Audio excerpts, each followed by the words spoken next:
আম্মা জান আমার স্বার্থের জন্য মাঝে মাঝে রাগ করেন।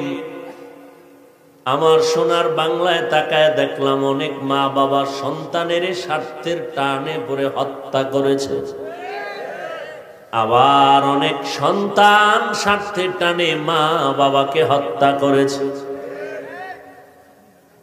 একবার দুবার তিনবার অপরাধ করলে মা বাবা আর মোহাব্বতের নজরে তাকাতে চায় না। আমার আল্লাহ বলেন, আমার দেওয়া পানি, আমার দেওয়া বাতাস, আমার দেয়া সূর্যের আলো, চাঁদের আলো, জমিনের ফসল, গাছের ফল খাইলি, নদীর মাছ খাইলি, ওরে নিমক হারাম, একবারও আলহামদুলিল্লাহ বললি না, আমার হুকুম মতো নামাজ পড়লি না। ওলামায়ে কেরাম পায়ে ধরে ধরে দাওয়াত দেয়, নামাজ পড়ো, পর্দা করো, হালাল খাও, নবীর আদর্শের মালা গলায় লাগাও।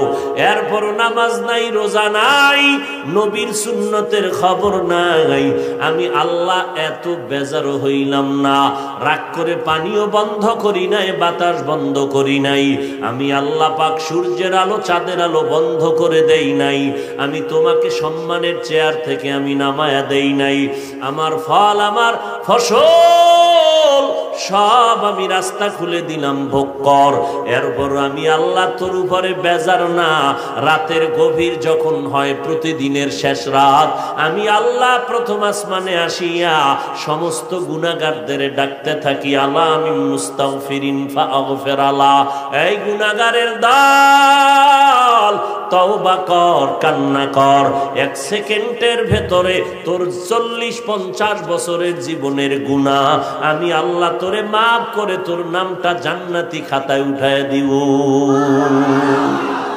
ভিডিওটি ভালো লাগলে সাবস্ক্রাইব করবেন এবং কমেন্ট করে পাশে থাকবেন।